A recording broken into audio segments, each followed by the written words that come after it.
Congolais, Yabino Molobeli, Messi Zamatch, le capitaine de l'équipe. Olingi Oyeba situation sécuritaire Yambo, situation politique Yambo.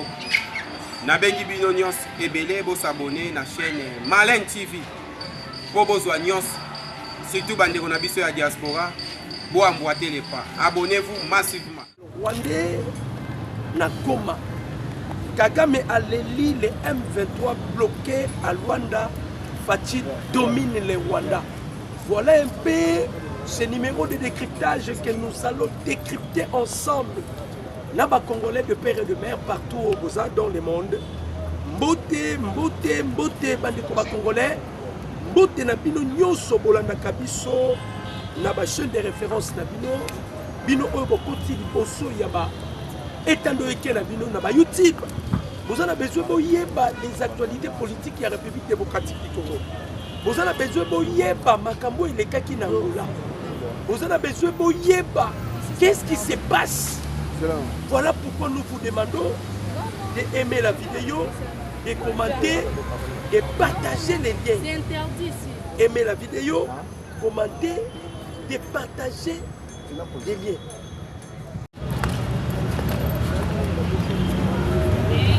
En tout cas, veuillez nous excuser, Nous sommes dans un pays de tiers-monde. Tout peut arriver. Nous avons des problèmes, il y a connexion, chers abonnés.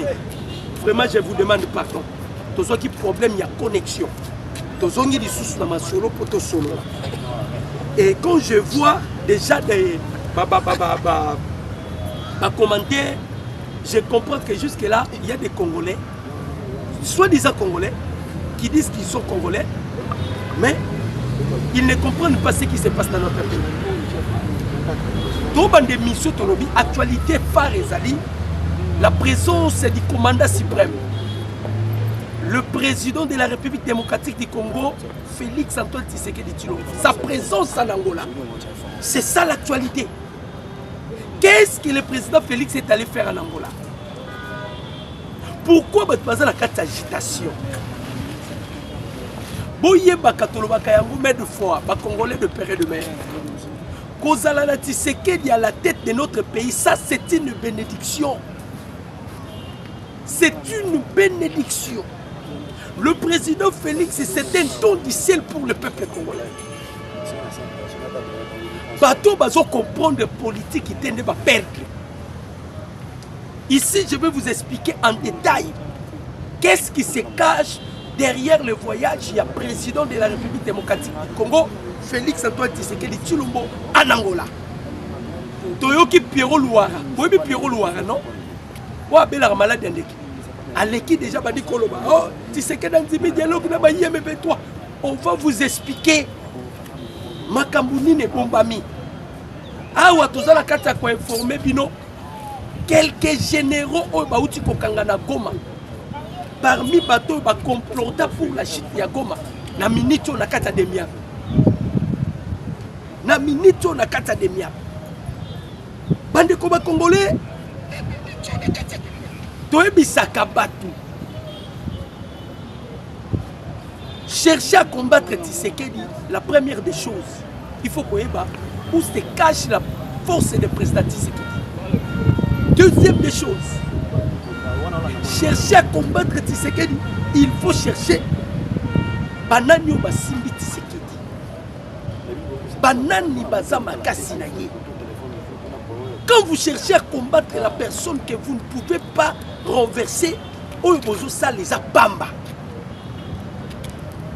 Oyobozo ça les a bamba parce que Awato a un système. Imaginez président Félix Akena, LCI en France. Il y a un journaliste panafricain à Bimi. Dans la Monibiso en France, on a eu à parler pour la Makamuna Bissokak. Pas de problème na biso. Un journaliste qui pose la question au président Félix. Bah, ici, président Félix Balobi, tu sais bien que le Rwanda, la France, baza baninga, baza la balien. Au lieu d'aller faire comme le Niger, Burkina Faso, Mali, bango baluki baluka autonomie na bango bango moko babengana ki ba français. yo salango yo salango te mponi yo na France bato mokili balobaka pour kobundisa ennemi na yo bien adversaire na yo il faut ya yambo opusa na pembeni na yo oyeba ndenge nini fonctionnaka oyeba ndenge nini se comportaka oyeba ndenge nini agisaka. C'est alors que tu combattras ton ennemi. Le président Félix Kokine na France tolingaki toyeba manœuvre tolingaki toyeba liaison qui existe entre Emmanuel Macron ainsi que Paul Kagame. Baza na relation nini liaison nini ça. Mais quand le président Félix a signé ça qui discours oyebi réponse mokonda mboka pesaki journaliste wana ayebisaki eboye alors il ne faut pas comparer Lion Assange et il ne faut pas être un imitateur ba imitaka te problème na biso toi na kati ya jeu de dames là c'était le président Félix et lelo tozo koyebisa bino c'est parmi les grands damistes de tous les temps président Félix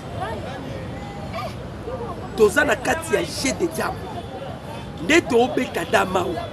Le président Félix l'avait déjà dit.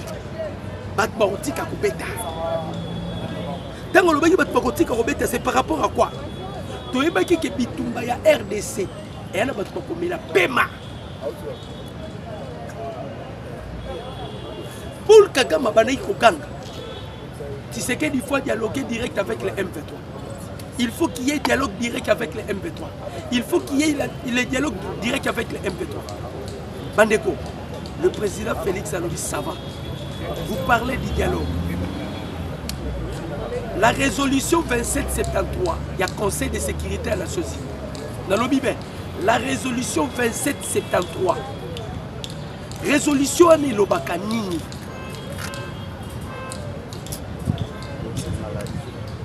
Résolution le baka nini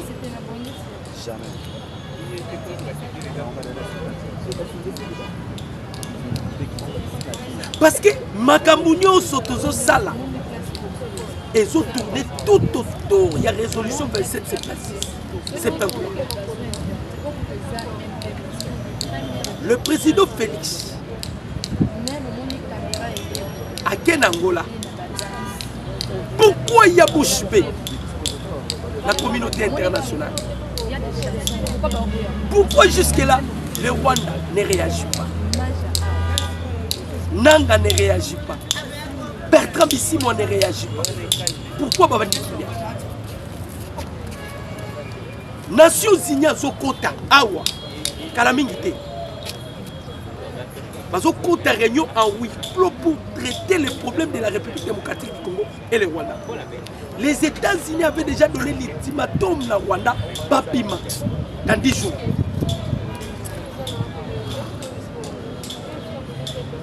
Dans 10 jours, il faut Babima. Il faut Babima dans 10 jours. Pas le président Félix Angola. Qui même porte-parole, il y a président Salobaki. Je vais quand même lire Makambo, le porte-parole de la présidence Salobaki. À ce qui concerne Makambo et Tonito Solola, pour la Makambo, il y a Bayem 23. Boyoka, c'est que le porte-parole, il y a président Salobaki. Dina Salam. Le porte-parole de la présidence, la position de Kinshasa par rapport à l'annonce de Luanda sur les dialogues directs avec les M23. Quelle est notre position? Nous prenons acte et attendons voir la mise en œuvre de cette démarche et la médiation angolaise. Nous rappelons par ailleurs qu'il existe un cadre préétabli qui est le processus de Nairobi et nous affirmons notre attachement à la résolution 2773. C'est-à-dire, le gouvernement congolais, balobi bien, nous acceptons de prendre acte. De prendre acte. Parce que dialogue au Bozomuna, et ça incline la résolution 2773. Mais moi, je vous informe, je vous affirme, M23 Koyate. Nanga Koyate, pourquoi? Il y a déjà un cagnotte contre Nanga. C'est lui qui va nous donner Nanga en vie comme ça. À cause de la cagnotte, il y a 5 millions. Vous me dites que Lorenzo n'a pas besoin de bon. 5 millions. Vous avez Nanga. Puis vous comprenez que Lorenzo a besoin de bon. Depuis qu'il a été annoncé hier, Rwanda, qui a agi, a réagi. Qui M23 va réagir. Qui AFC va réagir. Il ne faut pas oublier, Corneille Nangaa était déjà condamné à la mort. Corneille Nangaa a déjà un mandat d'arrêt international. Corneille Nangaa est à la recherche. Basu Batina Cagnotte. Ah, tu dois expliquer aux Congolais que politique qui sont comme ça dans l'air solidité au Copela. Politique, il faut avoir des nerfs solides. La résolution 2773, à globalité, la résolution 2773, Rwanda bimisa batunayo. Yo ba IM23, bokende na cantonnement, bokende na désarmement. C'est quelque chose que le président Félix Asalaki n'Angola. On me dit makambo eleka ki n'Angola. Tant qu'Angola soit qui médiation. Il y a conflit entre la République démocratique du Congo et le Rwanda. Kagame est allé signer des choses. Oyo aeba kite ke kokangaye. Et ces choses-là maintenant qui persistent. Tshisekedi a fait sa force par rapport à son intelligence et sa diplomatie. Makambu ya Angola tozui to memi yango na kati ya Conseil de sécurité ya Nations Unies. Bandeke, aimez la vidéo, commentez et partagez les gars. Aimez la vidéo, commentez et partagez les gars. Bandeko Congolais, dans une résolution 2776, 73, dans une ango, dans une feuille de route à Luanda, feuille de route à Nairobi, to côté ici na 4. Pensez-vous que les M23 vont accepter le dialogue? Baokima. Vous voyez pourquoi Baokima? Parce que Kagame yo lobaki ke to solo la baba congolais. Président Félix Abi lokola yo certifié bango baba congolais to solo la siko. Ba congolais boya to solo. Tozo solo la mais toza na soubassement moko epandisi biso. Soubassement epandisi biso.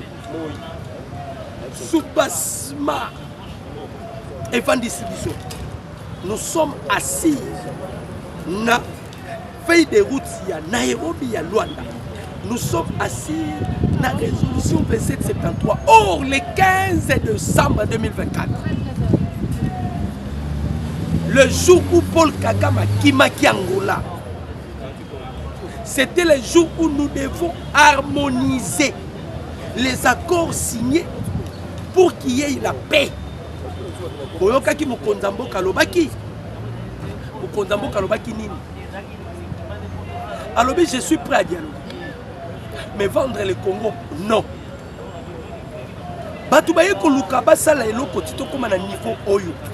Eza G ya basango. Démarche ya basango ezalaki ke Sassou azwa médiation ou bien William Ruto azwa médiation. Bona basango. Bazalaki na kata ko préparer soit Sassou ou bien William Ruto. Parce que bango bazalaki ko tambola déjà na discours na bango. Pas créer ba réseau Songo. Mais pour le bloquer, parce que là, on a déjà réussi sur le plan diplomatique. Et comme le Conseil de sécurité, on va siéger pour la Makamboula Bissou. Balobi non, tu sais que Kende Amoula.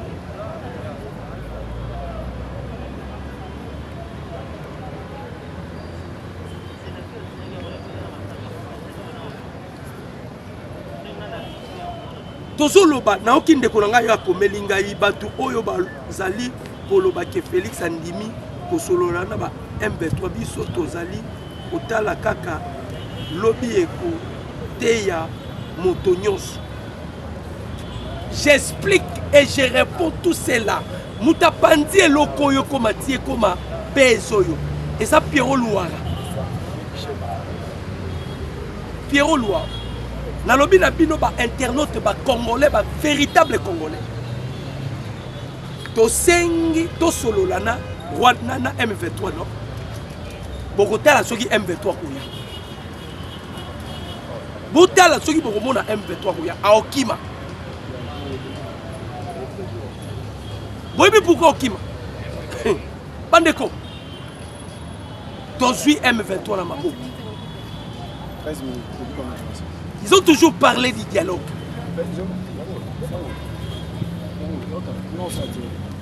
Ils ont toujours parlé du dialogue. Maintenant, le dialogue est là.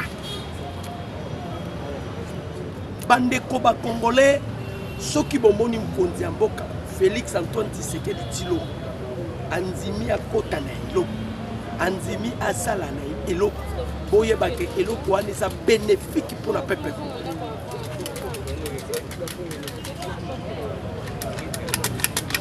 Si vous voyez le président Félix accepte, c'est bénéfique pour le peuple congolais. Imaginez Nana Moya, vous voulez nous transpirer sous le soleil. Ah, on me met les binons de sang.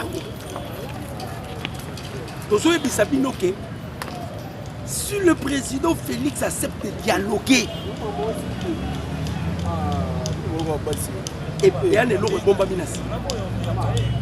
on a écarté déjà Rwanda. Comme Rwanda était déjà écarté, on a écarté Kabila.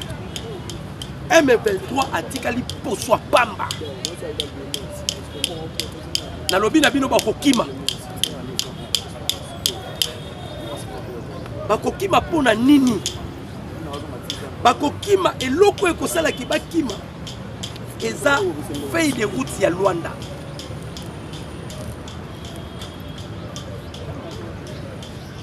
Feuille de route ya Luanda. Bako permettre de kokota na eloko wana. Bango kobelela mbangu dialogue, dialogue, dialogue, dialogue. Tozo zela bino na dialogue boya. Pensez-vous que Nanga okenda Angola? Pensez-vous que Nanga onyata makolo na Angola? Pensez-vous que Bertrand Bisimwa acceptera? Parce que basango balinga kini ezala ça sungesu. Tozu makambo tozongisi yango na maboko ya président Union africaine. Président Lorenzo. Tolobi makambo ezalaki ya yo zongela makambo. Bandeko, la politique, la politique, ça demande de la tête. Toi, on a qu'à charger et les Rwandais et les M23. On a fini avec les Rwandais. Maintenant, tu tournes Mandouki vers les M23. Rwanda, déjà, on l'a effacé sur le plan diplomatique. Maintenant, nous tournons Mandouki vers les M23.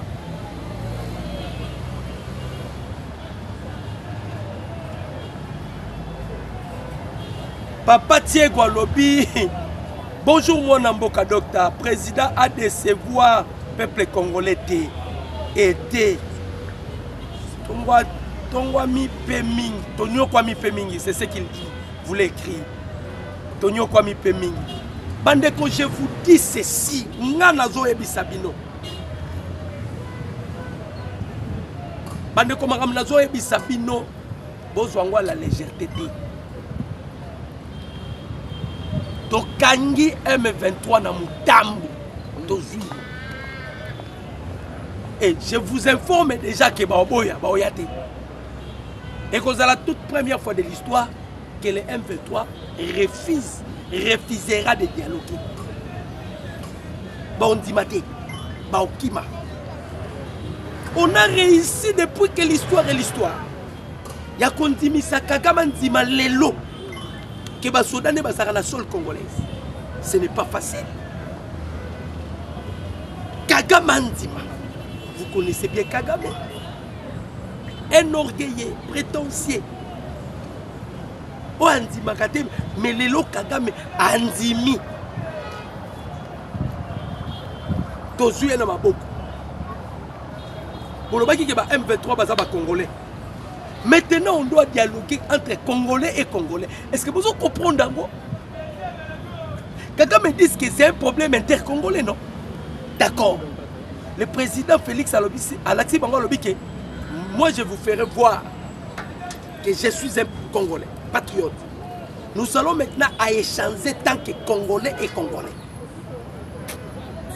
Mais tout ça là, soubassement. Soubassement est venu ici sur les années. Feuille de route, il y a Nairobi, na feuille de route, il y a Luanda. Nairobi est l'obinin. Ba M23 ba reçoit bino. Brassage na mixage te boyoka. Ba yebi yango.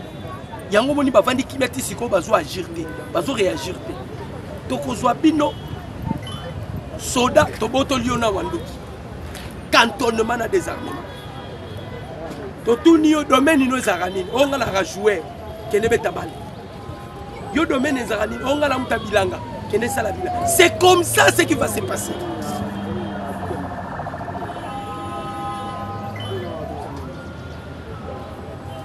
C'est comme ça ce qui va se passer.